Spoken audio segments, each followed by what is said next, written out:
Bonjour les amis, alors je me rends là, je prends le métro pour aller au centre de Paris, rejoindre mon groupe d'entrepreneurs, donc je fais partie du réseau Optime Réseau. Et aujourd'hui j'ai la chance d'animer un atelier sur se vendre sur LinkedIn, se vendre et mieux vendre. Tous les 2 semaines on a une réunion et j'espère que je pourrai vous présenter aujourd'hui toutes les personnes qui seront là, quoi. Pas individuellement mais le groupe. Et puis ça va être un chouette temps de partage de bonnes pratiques aussi parce qu'eux aussi ils utilisent LinkedIn et on va tous ensemble améliorer notre communication sur LinkedIn.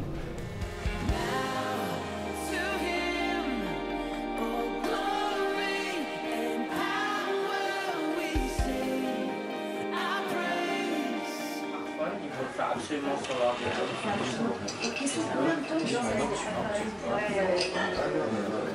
Moi j'ai vu des personnes qui disaient qu'il faudrait faire. Voilà, là, on a fait la présentation tout à l'heure.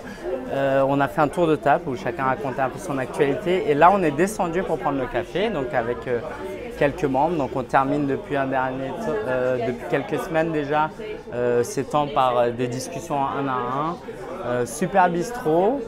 Et puis voilà, après moi je retourne travailler au bureau, mais c'est déjà du travail ça, je vous assure.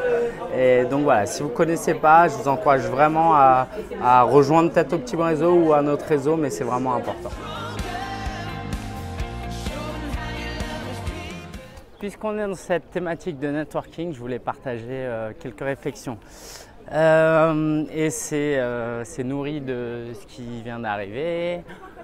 En fait, dans le cadre du networking, c'est complexe parce qu'on est là pour parler, on est là pour faire du business, mais en même temps, on est là entre humains et on n'a pas envie de parler que de business et puis c'est pas plaisant, quoi. Moi, je me suis pas mis à mon compte juste pour rencontrer des gens et leur vendre des choses. Si je me suis mis à mon compte, c'est parce que j'aime ce que je fais, je suis passionné par ce que je fais et je veux le communiquer au maximum de personnes.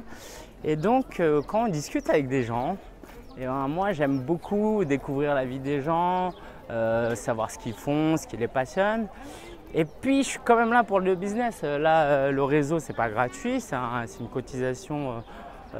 Voilà, et le temps il est limité, donc si j'ai 1 heure ou j'ai 15 minutes, là à la fin on avait 15 minutes, je parle quoi? Je parle 5 minutes de choses personnelles et 10 minutes de professionnel, ou si je parle trop de choses professionnelles, les gens ça va les saouler, ils auront l'impression que je suis là, je discute avec eux simplement pour leur vendre quelque chose.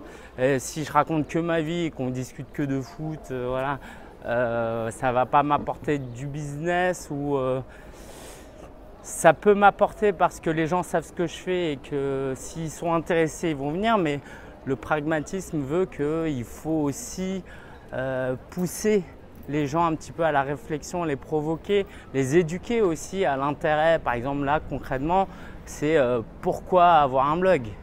Et je ne peux pas juste attendre que les gens me posent des questions, comment on crée un blog, je suis intéressé par la création d'un blog. Donc voilà, très compliqué de gérer cet aspect personnel et professionnel dans le networking. Par contre, je prends énormément de plaisir à le faire. Ce n'est pas un vrai problème, c'est juste un questionnement que j'ai. Et par contre, si je peux vous donner un conseil, c'est que comme pour énormément de choses, le blogging, les réseaux sociaux, tout, on progresse que par l'action. Si vous dites c'est trop dur le networking, je ne sais pas par voie, vous posez les questions que je me pose et que vous préférez ne rien faire, ne pas aller à des salons, ne pas aller à des meet-up, ne pas rencontrer des gens, vous ne pouvez pas progresser. Okay, on progresse uniquement en faisant des erreurs, uniquement en analysant nos erreurs, en se disant, en essayant de rebondir sur nos erreurs, de se baser aussi sur nos réussites pour nous dire, bah voilà, ça j'ai bien fait cette fois. Moi c'est là, hein, après cette session, j'ai plein de questions dans ma tête. Il y a des choses que j'ai bien faites, d'autres choses que j'ai pas bien faites et je suis obligé de me les poser ces questions si je veux progresser. Donc la conclusion que j'aimerais vous apporter, c'est que quelle que soit votre idée, votre projet, si vous n'agissez pas, Si vous êtes uniquement dans la réflexion, et la réflexion est bonne, hein, ça ne veut pas dire qu'il ne faut pas réfléchir, vous ne progresserez pas et vous ne serez jamais encouragé, vous ne verrez jamais vos progrès.